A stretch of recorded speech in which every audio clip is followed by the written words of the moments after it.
It's Fightful's The Hump with Jimmy Van and Sean Ross Sapp. Fightful.com. Yeah. What's up, you guys? Sean Ross Sapp. Welcome to Fightful. This is what is usually The Hump. Well, I don't know about usually anymore, between me having a couple days off, Jimmy having like every week off. But I am here to answer your super chats and your humper chats. This is a completely audience-driven show. So basically, I'm around as long as you guys are sending in super chats and humper chat questions and the like. We would greatly appreciate that. You can also subscribe to FightfulSelect.com, the best $6 a month in the business. If you like this format, you will really, really love FightfulSelect.com, because I do a Q&A show there every single week. We have an article that drops, I think, 5 to 7 days a week called Select Answers, where I'm answering questions. And we have a Discord where you can go in and ask questions in the Ask SRS field as well. So make sure you guys get those in, because listen, I'm around as long as you guys want to talk, as we got some wonderful people here in the chat already. Somebody says, Sean looks like he just woke up. No, bro, I'm just letting my hair go wild. I'm good. I've been up since the crack of 11, sir. Don't, how dare you? How dare you? No, I'm just letting the hair go a little bit. And I don't have my light on. So I've got a little bit of a migraine, dealing with a rough one right now. But man, leave a thumbs up on this video as well. We would greatly appreciate it. If you have a question like John, send a super chat, send a humper chat, but you can always send your fruit emojis. There are going to be a couple things that we talk about, like just in general, while I collect some questions, so to speak, as I'm trying to pull up a list of our recent content. I'm going to promote some of our content by talking about it. We've got a couple new series that we've been dropping. We have 3 new series that we dropped this week. Let's start with the first one. I'm doing more videos in the studio over here to my left. I guess it'd be yours, right? But doing a lot more of those. And this past weekend, I reviewed WWE 2K25 player ratings. I know some of you might be like, oh, that's boring. I love doing that. I used to do mod edits like on EWR back in the day, and especially for WMMA 3 or so. I had a few users on the Grey Dog forums who would like just offer me money to help update their packs, which was very, very cool. Back in the day, like I really, really love doing that. So I love looking at character ratings and player ratings, especially when they're very particular and you see the individual stats. But I did that for about an hour the other day. I thought it was going to go 20 or 30 minutes, and it ended up going an hour. I was so excited about that. We have a new series from Mike Straw that has dropped. We had the history of Tribute to the Troops. We had a look at TNA and WWE's Monday Night War. We had, gosh, I can't remember what else. Oh, the New Japan defection to WWE in 2016. And then yesterday or 2 days ago, we dropped the most embarrassing event in wrestling history, Heroes of Wrestling.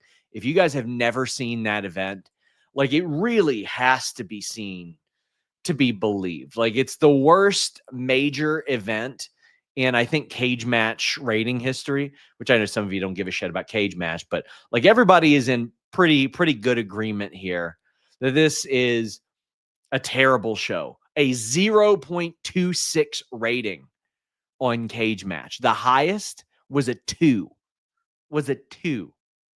There are 1, 2, 3, 4 matches on this show that got rated a 0, including one of the worst rated matches I have ever seen. It's horrible. Literally the only match that wasn't voted like that didn't get 4.3 or low was Too Cold Scorpio and Julio De Niro. It was an insanely bad show. Make sure you guys check that out. And also shout out to today's ITW episode. Going to figure out which 5-star restaurant is going to allow that jerk John Cena into their establishment. Well, I'll tell you what establishment is allowing Joel Pearl in. Circa Las Vegas. I had the opportunity to check them out in January, And I encourage you guys to do the same. Circumania is doing a bunch of cool stuff. They are going to host Joel Pearl next month, but they've got Chris Van Vliet there, good friend of the show, Busted Open Radio. They got these big ass screens. So if like you're just like going to Vegas to enjoy the experience, you can enjoy it there. They've like got cabanas and all kinds of stuff like that. Really, really cool stuff at Circumania. Make sure you guys check that out. But the third series that I want to tell you all about, me and Jimmy Van sitting down and talking about action figures, which, you know, is always something fun. But we did this like, I want to say 6 years ago. When I visited Toronto, we went and we looked at his LJN collection, and I was not a collector then. I got back into it like I want to say 2020 during the pandemic when I discovered my friends at Toy Headquarters, Toy Vomit. So I didn't know a lot about LJNs, and I still don't. Like in one video, you'll hear me say, man, a Bam Bam Bigelow LJN would have been great. There was a Bam Bam Bigelow LJN, and I'm going to buy it because I didn't know. But I've learned a lot more about LJNs and figures in general. So we did a series of videos. It's going to be a 7-episode series. We cover what Jimmy Van really purchased from Matt Cardona, because Matt Cardona claims that, oh man, they're finally in talks to sell Coyote versus Acme. Damn, I was just looking up that movie last night. That's funny. But the first one is about Matt Cardona and what Jimmy Van really purchased from him, because Jimmy Van made one of the largest LJN purchases of all time between he and Matt Cardona. Like I talked to him about it in an interview years and years ago, and Cardona has, according to Jimmy, stretched the story a little bit. So we're looking at that. We're looking at black card LJNs, variants of LJNs, and prototypes of LJNs. But that's not it. He's got Remco Matt Mania, which are very rare, Poppy figures, and we look at the big rubber guys that Cardona is producing as well. So I know that we're largely known for our live streams and all that stuff, but always check out this videos tab that we have. And of course, we're always uploading shorts and cool stuff like that to our channel here. We're really trying to grow and give you guys as much as possible. I am not flying anywhere until like July, I think. I'm not doing Mania Week. Joel Pearl's doing that one.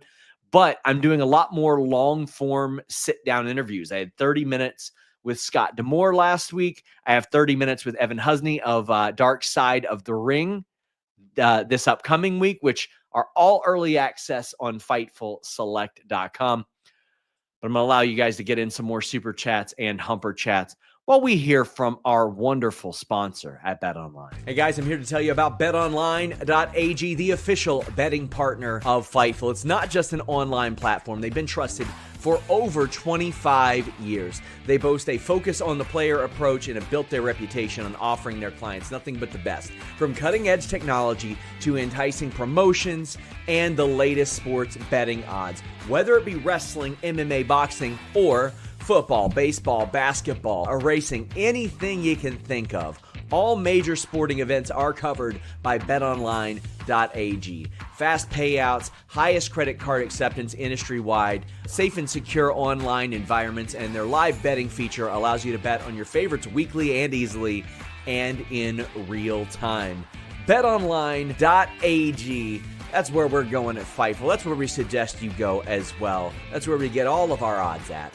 BetOnline.ag. Only bet what you can, and please bet responsibly. Guys, ready to answer some questions. Love it. Love it. Let's talk about it. We got Humper chats from Matt saying, me last year, as someone who's from Ireland, I went to 3 wrestling shows between WWE and AEW. I'm good now in 2025. WWE announces SmackDown in Dublin. Me being a son of a bitch, I got to go to the SmackDown in Dublin. Well, Matt, if this past Monday's environment is any indication, you certainly should, because that was a special environment. Over on FightfulSelect.com and my little Twitter subscription gimmick that I do for charitable causes, I had posted that I had talked to people within WWE who said they never experienced a WWE Raw environment like the one that was happening on Monday. And I was getting messages at like 30, I don't know what time it was, 30 minutes before the show went on the air. And these people were like, dude, this is unbelievable. Like, you're going to have to see it to believe it. And my God, man, it was a hot crowd, an absolute hot crowd. And that's what you want to have. You got to have those crowds. That's why I think AEW doing the intimate environments is better for them as well. Do you expect Chris Jericho to resign with AEW, or would he have final run in WWE leading to a Hall of Fame induction next year? He has said that doing that final run and Hall of Fame stuff isn't as important to him. I could see him doing that. If he signs with AEW again, I can't imagine it's for nearly as much as what he's got now. And I mean that financially or by the way of dates. And like, you know, I think he's done some okay stuff since they have taken the focus off of him on Dynamite. It was just time, man. Like, and it's nothing against Jericho from a personal level. It's just, we've seen it. We've done it. Jericho's been in a faction for the better part of 6 years now. He's had his, okay, well, we think he's old, but he actually has a good run a number of times.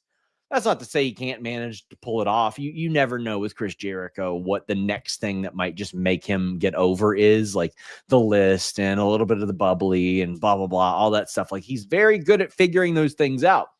I think he's better at figuring those out than necessarily reinventing himself, which, you know, everybody wants to be Madonna and do that, but he's done it a few times.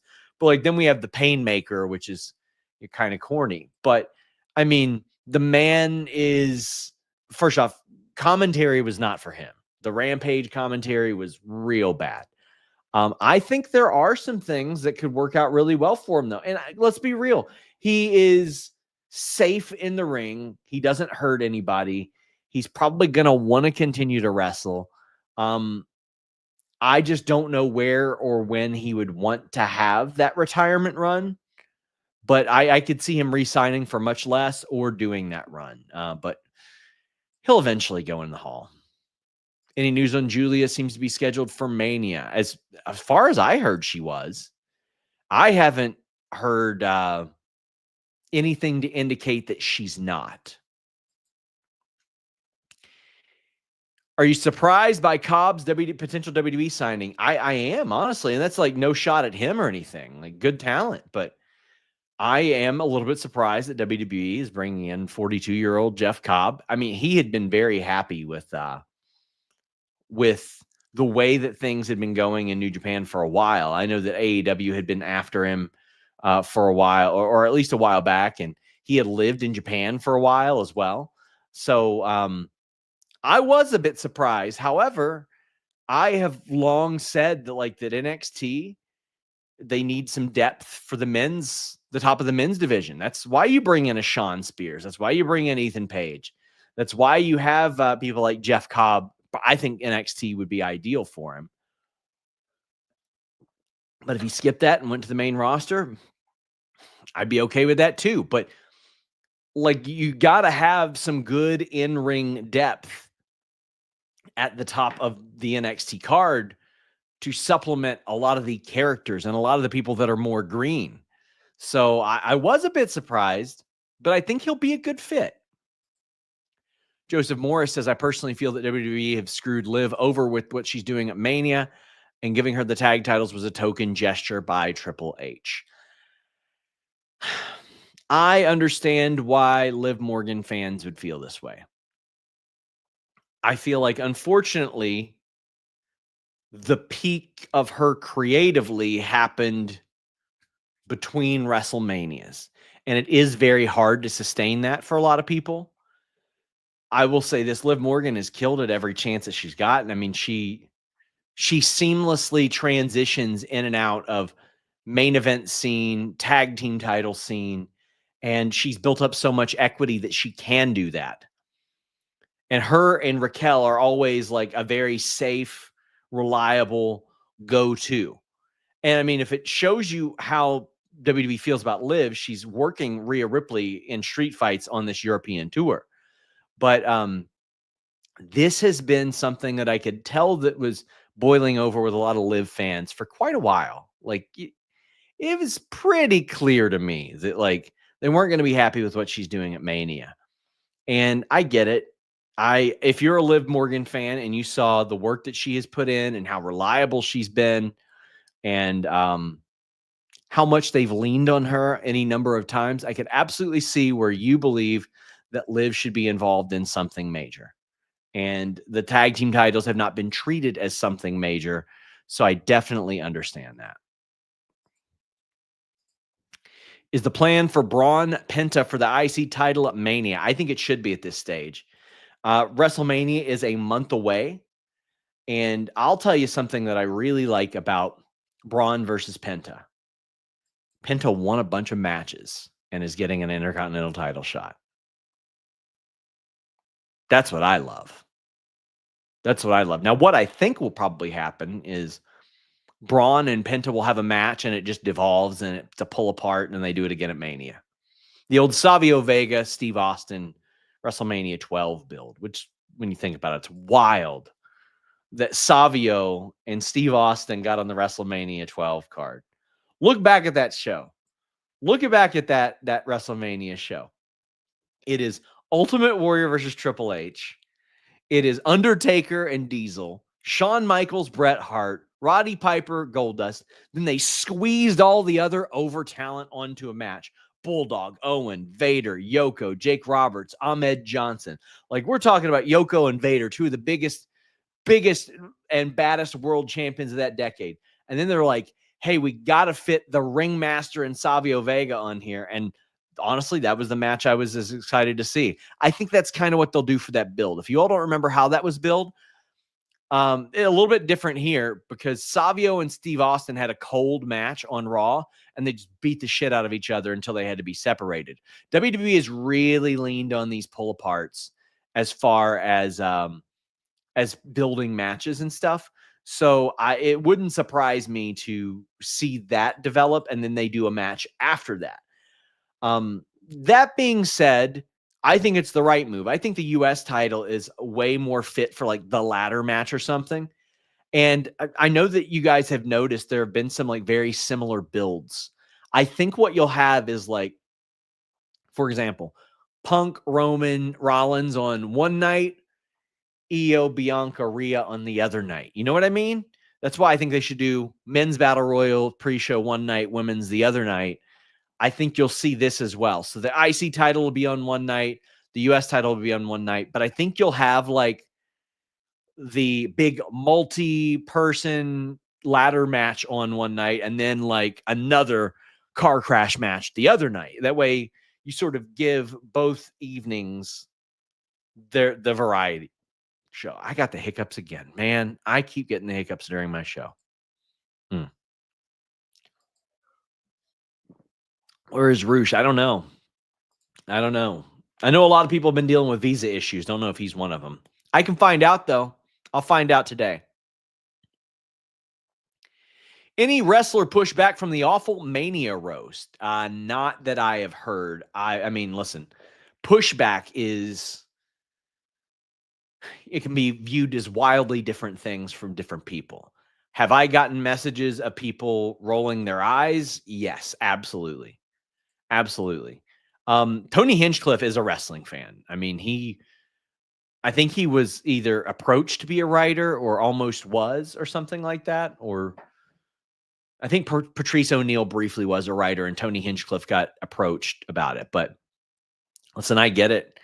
I certainly get it. But a lot of stuff like this is happening because at TKO's heart, they are Endeavor, which is a talent agency that represents a whole lot of people like this. So a lot of the people that you are seeing that are in the front row at Raw and stuff like that are repped by Endeavor, or they are underneath the TKO umbrella. So they're UFC, PBR, or some sort of entertainment elements there. Is Mercedes Billy on Dynamite? There's no graphic.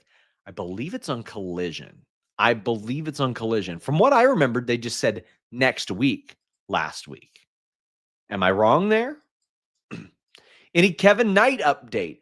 No, there isn't a Kevin Knight update. I have not heard that he has signed a deal. I know that his deal was up early in January, and he was going to explore his options. He just did Maple Leaf Pro. He did GCW.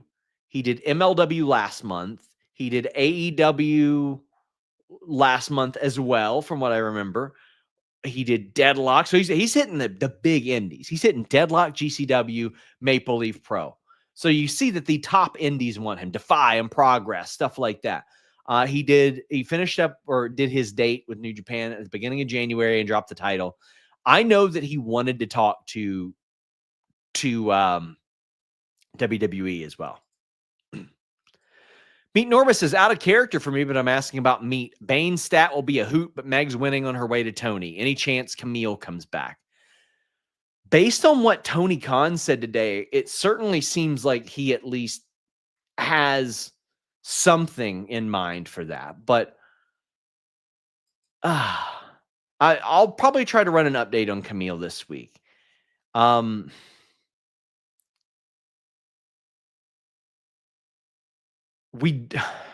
Here's what Tony said. We don't know who attacked Camille. Last time we saw her, she was attacked. We know she had a breakup with Mercedes in their business relationship. Mercedes is flourishing since then. She's done really well. Camille, we haven't seen her since she was attacked. We're not sure what that was about. Have we not seen her since she was attacked? I thought she walked off. Was she attacked after, chat? A lot of shit's happened since then. A lot of stuff's happened since then. She needs to go after Mercedes. From what I understood, yeah, she walked off, I thought. That's what I thought. Okay, she was attacked. You know what? I'll go back and look. Attacked on a rampage. My God. My God. It's got to be Mercedes. It's got to be Mercedes, and then Camille wins, and you set up that easy match. And I know it's something that was pitched a while back. All right. I hear y'all. If Stephanie beats Fallon Henley next week, do you think her JC Jasmine will be main roster bound post-Mania? They seem ready. Well, JC Jane's been ready for years. Since the first time I saw JC Jane on SmackDown with Gigi Dolan, I was like, she's ready. And I had people in the company saying she was ready as well. So I was very surprised to not see as many people calling for that in recent years. Like, she is very clearly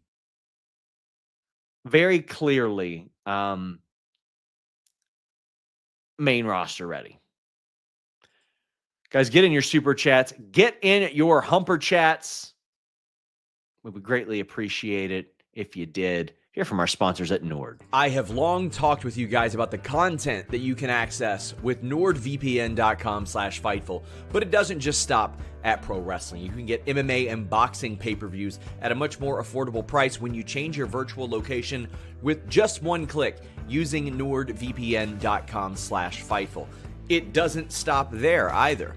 Football games. Man, if you want to check out those out-of-market football games, you don't have to spend hundreds and hundreds of dollars. You can get NordVPN.com/Fightful and just change your virtual location. How about baseball games? They make it harder than ever to actually watch baseball games. It is a task, not with NordVPN.com/Fightful. They got everything you need, in addition to all the threat protection and security that comes with NordVPN. But if you want that content, NordVPN.com/Fightful is right for you. Get in your super chats. Get in your humper chats. We have a story up on Fightful Select right now about Sting, Luger, the possibility of Sting inducting Luger. Check it out. Do you believe what Stone Cold Steve Austin said, that no one from TKO had spoken to him since the merger? You know what? I'll dig in about this. I'll ask. I didn't hear that quote from him. That would surprise me. That would very much surprise me. Now, I don't know if he means like anybody like not associated with WWE. That would be very shocking to me. Very shocking. And if I If I were AEW, I'd try to get him for an appearance immediately if that were the case. In Texas and All In. I'd pay him $1 million just to show up for that show. Hit one stunner and walk off. That's what I would do if I were AEW, if that were true. You think they'll make Raw, SmackDown After Mania newsworthy this year's with returns like Becky, Aleister Black, Phoenix, among others? If they don't work out a satisfying WrestleMania plan for Becky Lynch, Raw After Mania or SmackDown After Mania should happen. And yes, Phoenix, Aleister Black, Becky would all be great. I think you need to really hammer home how important those shows are. I think NXT afterwards, because it's going to be at Fontainebleau, will also be one that they want to do. Man, that Mania week is wild. Wild. I mean, we're going WWE World Thursday, SmackDown in the Hall of Fame Friday, Mania Saturday and Sunday, Raw Monday, NXT Tuesday. Whew, listen, I have some wonderful contacts at WWE that I always look forward to seeing when I'm there, but I'm so glad that I'm going to be at home. Like, I don't know how wrestlers do it, man. Like, I've got such an amount of respect for not just wrestlers, like the writing staff, the production and stuff, the level of which they travel and the frequency. Meanwhile, I do it twice a month and I'm like, dude, I'm cooked. I'm cooked for weeks afterwards. Takes an awful lot to do that type of thing, man. Get in your super chats. Get in your Humper chats. Please leave a thumbs up on this video. Share it on social media. It goes a long way in helping us out. So our wonderful little thumbnail we had up here was going to be a topic of conversation between myself and Jimmy. And we got a whole lot of super chats and Humper chats about that. We were about to get to it. New Lac City says, SRS, congrats on the Bengals finally paying their guys. Just complained last week about having Cena off TV for weeks after his heel turn. Got to say, having him cut his first promo 3 weeks later, 3 p.m. was a choice to me. He says, didn't love it or same music and gear. So let's talk about it. I really like the promo. Now, besides the I'm not a heel, I'm not a baby face, I don't like that.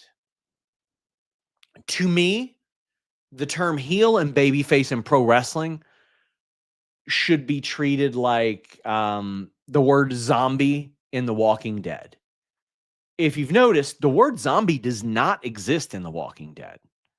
They're called walkers. They're called biters. They're called all those stuff, wanderer, whatever the hell they are. The word zombie doesn't exist. To me, within the scope of pro wrestling, on the show, heel and babyface shouldn't exist. I don't give a shit if somebody says it at a press conference out of character. It didn't bother me one bit that The Rock said that stuff at a press conference or Triple H said it. It was a little bit more like, why? When Triple H was in a commercial promoting Raw saying, well, I don't know how, I don't know what he's going to do as a heel. That was weird to me. I really don't like it within the scope of pro wrestling. And the only other 2 times I've heard heel or babyface used in entertainment outside of this was Home Alone, when his mom says, I feel like a heel flying in first class. And then go figure, another Christmas special, The Grinch, you really are a heel. Otherwise, it's not, you don't hear a lot of people just throwing that around, like, unless they've got a connection to wrestling. Like, you don't see people saying, man, Donald Trump is really baby facing his audience by saying this, or man, they're healing it up out there. Not nearly as much. So I would completely avoid that. You can say, I'm not a good guy or a bad guy. Now, I know that, was it Roman that said, I'm not a good guy, I'm not a bad guy, I'm the guy? I was fine with that. Fine with that. The heel thing, I don't care. And before you say, but they did it in AEW or TNA or New Japan, I don't care. I don't like it anywhere within the context of the show. Now, Gregory Nelson says, I thought the Cena segment was first of many great promos. Yes, it was a You People promo, but everything he said was something he never said before. Also, that kid in the front row will be remembered forever. Looking forward to the figure series. Yes, our good friend Alex, Queen of the Ring, pointed out like that kid's going to be able to do signings. The kid that got shown on screen, he's going to be able to do signings and all that type of stuff. That kid will be remembered forever. People still remember Angry Ms. Girl. Every so often on the Q&A, I'll have people asking me about Angry Ms. Girl. But that kid's going to be okay. Now, Shotgun Sean says, isn't a bad idea for John Cena to turn heel, berate fans wearing his shirt during a farewell tour where they made a ton of merch and try to sell it. Well, buddy, they're gonna sell it. They're gonna sell a lot of it. Like when he shows up and he's on the show, he is among the top sellers. It's been Cody very firmly for a year. Even when Roman comes back, it's been Cody. Even when Jey Uso gets mega popular, it's been Cody. Rhea Ripley gets up there, it's still Cody. It's Cody or WWE's generic merchandise, and that includes, Royal Rumble shirts, title belts, all that stuff. The only time that happened is when Cena popped back up, and I believe at the Rumble, and his went up. Cena is still going to sell stuff. People are along for the ride. They know Cena's a good guy, but they are willing to watch it. Like, you don't watch Breaking Bad and assume that Bryan Cranston is a terrible guy that sells meth. You don't. You're along for the ride there, and the audience was along for the ride here. Alex Fitzgerald asked me how I felt about the Cena promo. Felt the promo he would have cut 15 years ago would have worked, but when the crowd was booing him. But they did boo him, Alex. That's the thing. A lot of people heading into this angle wondered, is John Cena going to get cheered for turning heel? And as it turns out, especially because it works in this era of WWE, they don't care if WWE pushes something down their throats. Really, they don't. WWE fans, by and large, not a blanket statement, but they're very happy that they just have a somewhat cohesive show. Now, I could pick stuff all the way up and down the cards, how contenders aren't developed effectively. I'll go back to the Penta point later, remind me, because I'm very happy about that. I didn't finish that point. But how title contenders aren't booked effectively and all that. And there's plenty of stuff I can pick at. But compared to 2017 to 2022, it's infinitely better. Like when they forced Jinder Mahal down people's throats and you had people actually trying to give, it's good heat. No, it wasn't. It absolutely wasn't. The miserable title booking of 2019, them trying to force a babyface Roman Reigns, them trying to force a babyface John Cena.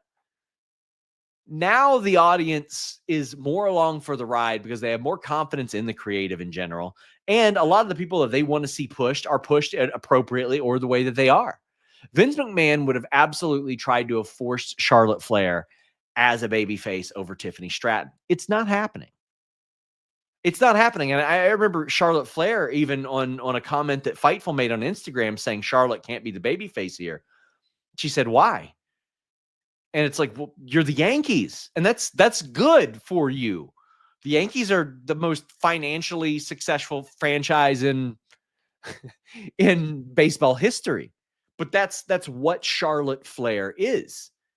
And I think that the paying audience completely buys her as a heel and is fine with that. And by and large, I am as well. She's a fantastic performer. John Cena, I know to be a nice guy. I know to be a good guy.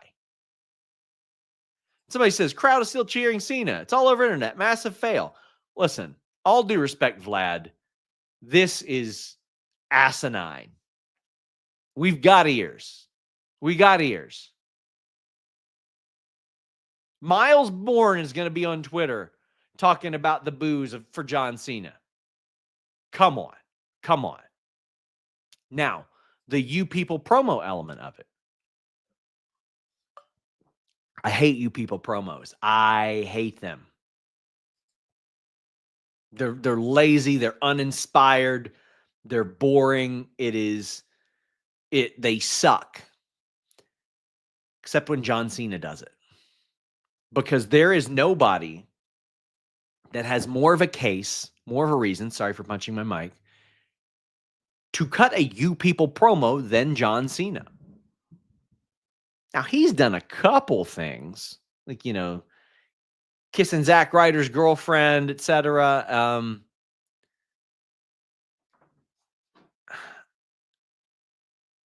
There are stories behind the scenes about him holding down Nexus. Well, listen,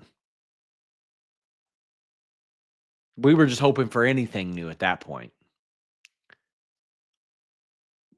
But he was, within the context of this show, always a really, really good guy. And the crowd treated him poorly. By and large, treated him poorly.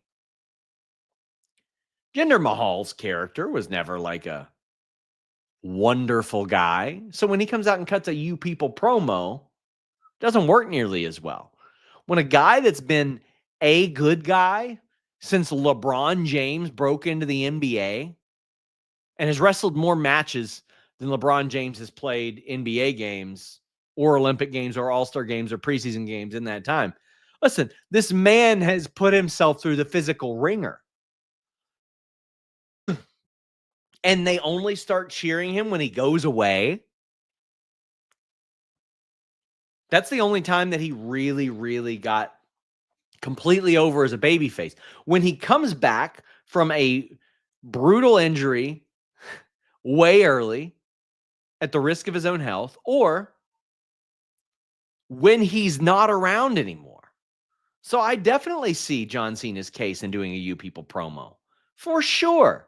I don't have a problem in the world about it. I loved everything he said in that promo outside of the face and heel stuff. Shotgun Sean says, doesn't matter to me if Cena is a face or heel. I will always enjoy a good 5-knuckle shuffle from him. Huge pop out of me every time. Yeah. I think he'll put some extra smarminess on those as we go along. For sure. For sure. Does Cena redeem himself by December? He will almost certainly become a babyface again and finish his career as a babyface. And again, I think the way that he does it is him saying, I got to hold myself responsible. Whether you booed me, whether you cheered me, I realize that after this year, I'm not going to have that anymore. And it really took a toll on me. He can babyface himself, for sure. Taking accountability is a babyface move. Will John Cena explain his alliance with The Rock next week? He didn't mention it. Shouldn't that be addressed? It should absolutely be addressed, but I don't mind that it's not addressed so far. Excuse me. And I'm okay with them delaying that because you need more stories to tell. Now, if it never gets mentioned again, that's a complete fail. We now know that dating back to Bad Blood or October when The Rock came out and counted and did all that stuff, like they didn't know John Cena was turning heel at that point. Like they probably had an idea. Somebody was going heel at that point, Cody or Cena or something, but he wasn't out there doing the John Cena hand gesture, all that stuff. He was alluding to something, and maybe they didn't even know that then, because creative is rarely clued in on all that he's doing, but they have to mention The Rock. They absolutely, I would say with 80% certainty will, because I can't imagine this regime not. You know what I mean? Get your super chats. Get your humper chats in. Somebody says, I saw a Reddit post reminding us that when Cena announced he had to leave for elbow surgery, the crowd cheered. I also had somebody in the chat asking why I don't post on Reddit anymore. Reddit has never really liked me, sometimes of my own doing, but we have site managers. Now it's Shandy. It used to be Melissa, but they would collect, information, posts, anything, whether it be Facebook or Twitter or Instagram, Reddit, that might have misinformation in it that we need to clear up for one, our site or sponsors or ad partners or anything like that. And I would get sent them like once a month or so, right? So there'd be this big list of stuff. We'd go through and we'd be like, yeah, we need to clarify this. We need to debunk this. We need to handle this because, listen, I speak or I'm very, very confident in our accuracy. But listen, I know a lot of people there don't like me. If you don't like me, that's fine. Whatever. Can say I'm thin-skinned, whatever. But when I hop in the comments, it's not the post itself that would have misinformation, but the comments would. And there was one that really, really turned me away. And I can't remember if I've ever mentioned this, but last year, Royal Rumble, my favorite PLE, would have loved to have been there. But I had mentioned, guys, I'm not going to be there for this show. And I had a personal reason why I wasn't going to be there for that show. I was flying back the day of, and a couple days before that, the Vince lawsuit dropped. And I knew what was going to happen. I knew a bunch of people were going to be like, Sean, why didn't you ask about it? Sean, why didn't you ask about it? Well, we had John Alba there to ask about it because I wasn't there. The reason I didn't go to the Royal Rumble is because I wanted to fly back that day to spend my grandmother's birthday with her and hang out with her a little bit. And I'm so glad that I did because it was the last birthday that she had. And I was the only family member that came to visit her on that day. So I will always be happy that I made that decision. But that morning I did media interviews in Tampa. I did like one with Omos, and I got sent that post by Melissa, and it was full of people saying that I lied about not being at the Rumble. I lied about being at the presser, and people claiming that I mean, so if you ever wonder why I have my guard up of stuff and I'm particularly defensive, it's over stuff like that. And unless you are nice to me, I don't usually give you the benefit of the doubt. SRS running from the grind. You can run straight into eating my ass. I am very glad I did not go to that show, and I'm very glad that I went where I went that day. But yeah, sorry to get sentimental, but I get asked that a lot. I completely nuked my Reddit account. I think I have another one, but it's largely so I can just watch street fight videos, and that's it. Will Randy Orton turn with Cena as well? I would like to see that. I don't know if it will have as much weight, but I would like to see that. I think that would be a good approach. I think would draw an awful lot of people that maybe watched 15 years ago in. Yeah. I think that'd be cool. You would see a whole lot of people that are like, oh my God, Randy Orton with Cena. It would be cool. It would be cool. New Lack City says, Sean, what are your thoughts on the Tony Hinchcliffe WWE Mania roast? It seems to me WWE needs to tread lightly on this turn. If you've been trying to be like UFC, who's next? What's next? Andrew Tate, special guest referee, slowly turning me off. Listen, first off, fuck Andrew Tate, fuck Tristan Tate, fuck anybody that's cool with them. I am so glad the governor in Florida straight up said, you are not welcome here. I believe the AG was like, or the district attorney was like, we're going to pursue this. Good. I do not advocate that bullshit whatsoever. When I saw that the Tates were at UFC, I said, guys, don't even bother posting these results tonight. I don't want to give them a lick of coverage as a result of that. And listen, I know that you could argue that any company has terrible people involved with it, and that is completely understandable. Everybody's money is dirty, but when you actively invite somebody like that to your show, that's fucking weird. Well, let's be clear, though. Tony Hinchcliffe and Andrew Tate, this is not the same. Tony Hinchcliffe makes some terrible, often racially insensitive jokes. Andrew Tate beats and traffics women. That's the way different here. Do I agree with what Tony Hinchcliffe said, especially about Puerto Rico? No, absolutely not. But I do think you have to protect the speech of comedy to some degree.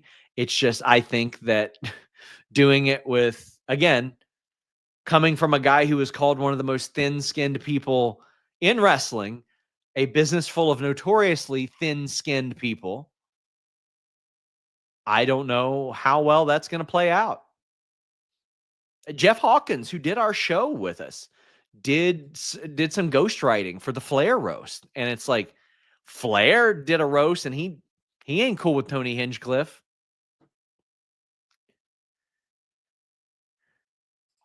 Kingslayer says, is WWE happy with ticket sales and the discourse around them? Prices are insane. I paid half that for Mania LA years ago. Well, the reality is, if they can get away with charging that, they are going to charge that. Until they can't get away with charging that, first, the Tates are not convicted. What happened to innocent until proven guilty? This ain't a fucking court of law, the dude. This is the Fightful fucking podcast. You see me with a goddamn gavel here? Do I got handcuffs? So you can come here into my chat and put over a guy that's on video beating a woman with a belt, but I'm not allowed to voice my opinion of it? Go fuck yourself. Innocent until proven guilty. You fucking dweeb. You absolute fucking dweeb. Go out on your porch and say the things that he has said. Let me know how your neighbors look at you. Whether they're Republican, Democrats, Independent, the Whig Party, whatever. Go out onto your porch and say that shit. Try to do the shit that this man did. And let me know how your neighbors and your community feels about you. It's easy for people to say that when they don't deal with it. It's really easy for people to say, what happened to? Yeah, it's due process. That's what they're going through right now, Playboy. That's what's going on right now. Let me know. I say this about everything. If you're out there acting a fucking fool on the internet, go on your porch and say that same stuff and let me know how the person in the duplex next to you comes out and looks at you. Bet you they're on their Facebook neighborhood post saying, what's up with this fucking clown saying weird shit on his porch? Get out of here. Get out of here. This is the Fightful Park. It's not a court of law.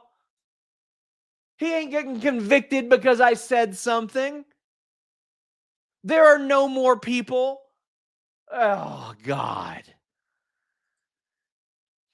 Tired of people acting like you can't say something about people who publicly say horrible shit.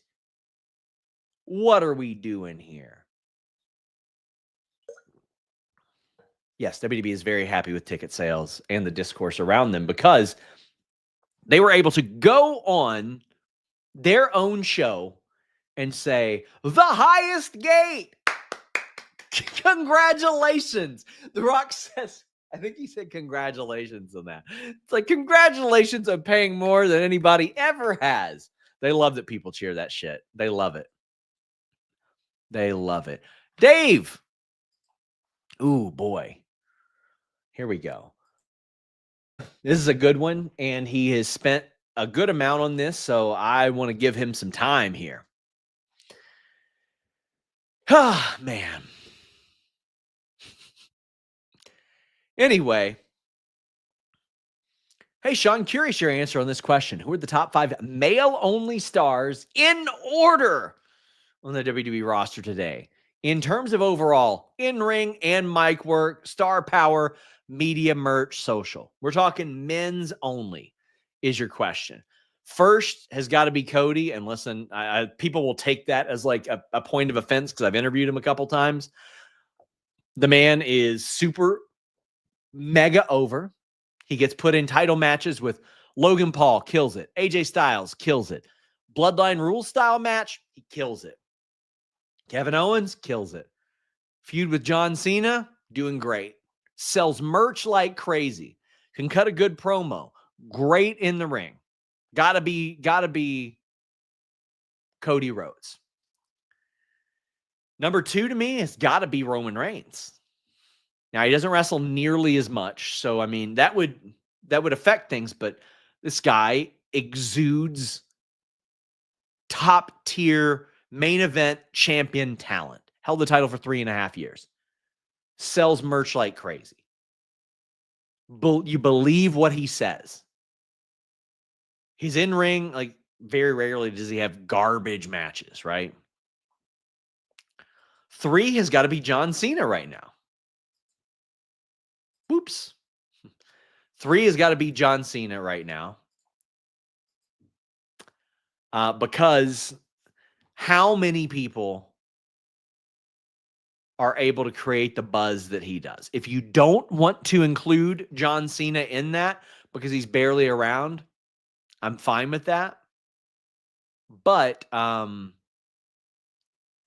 give you 6 just to be fair.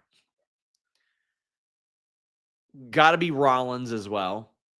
Mega over with the crowd.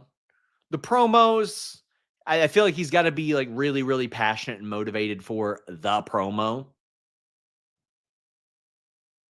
But the in-ring has long been top of WWE.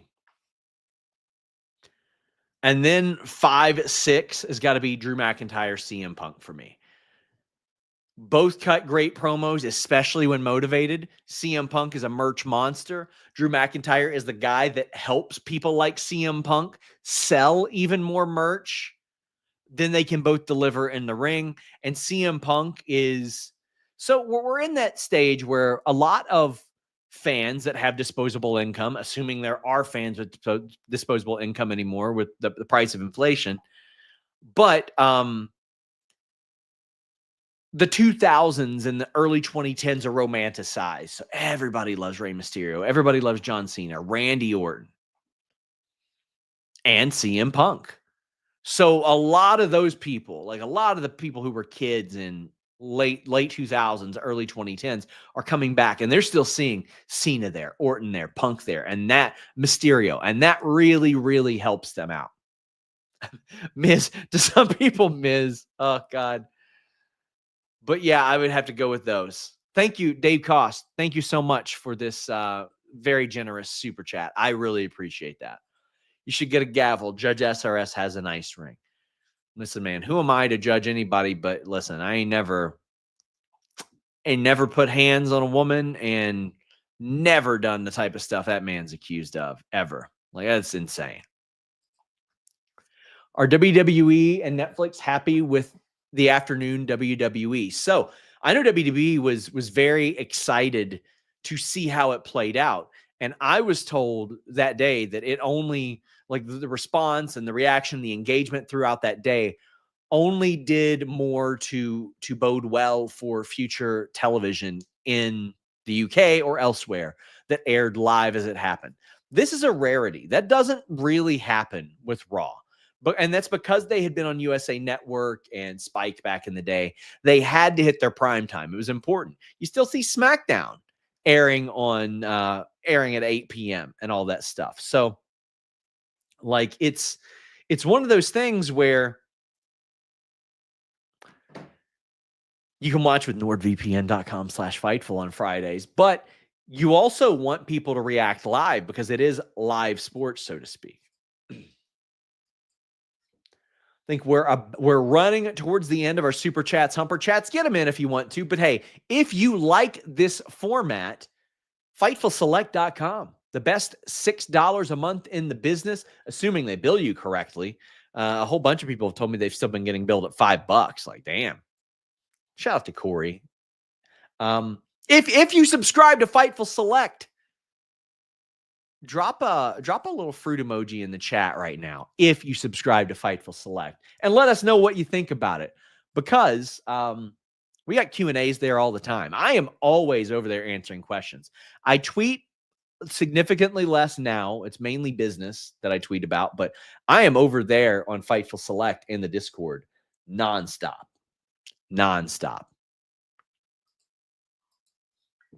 Look at these beautiful subscribers of FightfulSelect.com. And some of you may say, why would you ever pay for wrestling news? Why would you ever pay for wrestling news? It's not just that. It's the Q&A, it's the Discord, it's the community. We keep it very, very cordial. Listen, we got wonderful mods in the Discord. Look at all these beautiful people. Benoit is NordVPN. It's been a godsend for me, man. Bushin Ryu Cat says Cena confronting R-Truth can be a turning point for his story. Does he turn on him to seal his bad guy character, or after Mania spares him for his redemption arc? Ooh, that's a good one. That seems like low-hanging fruit for John Cena. And I think unless you're going to get him involved, I feel like John Cena should never do anything to R-Truth. You know what I mean? He can stand by as somebody else does something and then eventually save him. And it shows you the difference. That is a fantastic question. Where's Alexa Bliss? Been a month with no creative. I'm working on finding it out. They did have creative for her. She's been pulled from Mania Week stuff. So I'm going to see what I can find out here. But I have been asking. I've absolutely been asking. They had I believe a tag team program was scheduled for her. Dave Koss says, big Cody fan. Main critique with the Cena promo, it was so clearly executed as a way to make sure Cody looked as strong as ever. In my opinion, Cody doesn't need that any longer. What say you? I disagree with that it was executed as a way to make Cody look as strong as ever, because the crowd on their own started to chant, we want Cody. Like, even without Cena prompting them or anything like that. Like, they were there for Cody. They wanted Cody there. They wanted Cody to show up and confront John Cena. And I think that it worked out. I mean, you got to remember, we are just over 3 years removed from Cody getting booed heavily in AEW. And he didn't change anything, except he worked with talent higher up on the card in WWE than AEW. Because in AEW, he was working with Sammy and QT and people like that. And there were a lot of people that didn't want to see that. But he didn't change a lot. So I think that the fact that the audience does want Cody so much, yeah, it was one of those things that I think goes really, really well.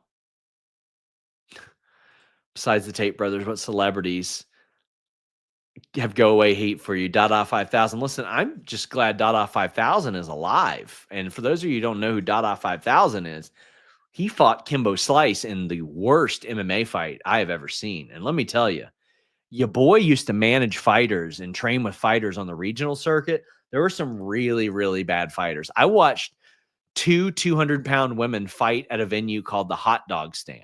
I watched two 400-pound twin brothers fight in the main event of a regional show, and it was way better than Dada 5000 and Kimbo Slice. You could argue that two men died as a result of that fight, because Dada 5000, his heart stopped. And then I believe that Kimbo's passing, R.I.P. Kimbo, legend, may have never physically recovered from that. It was an asinine, stupid thing. It was also horrifying to cover, man. Like, it was comical how terrible it was. But I'm just glad that Dada's alive. And right after that was the Hoist Gracie Ken Shamrock fight. And it's like, I get it. I love freak show fights, man. Like, I'll watch a stupid ass freak show fight, but ugh. Love for Boost says, thank you, SRS and F that guy. Genders you people promo to The Rock hit. Yes, to The Rock hit. But like 2017, man, that was not for me. That was absolutely not for me. But like the one on The Rock was fine. Like, I think Jinder Mahal is better than people give him credit for. But that man was put in as bad of a position or as much of a position to fail as anybody, because they didn't warm him up. They didn't heat him up. They're just like, here's a guy that we've treated as an absolute joke. And because we want a bigger TV deal in India and want to sell out a couple of live events, well, then here we go. And he's going to get this big monster push in a very important time in WWE. And it wasn't good. They didn't do him any favors by just putting the title on him. They should have done a lot more. Should have done a lot more. Guys, I want to say thank you all. I appreciate you guys. We are a largely publicly funded website, so your subscription to Fightful Select, outside of sponsors, we ain't making money off clicks and all that stuff. So you guys sending super chats and subscribing to Select goes a long way. I am back here tonight for the post AEW show. I just want to say thank you all so much. And yeah, we're out.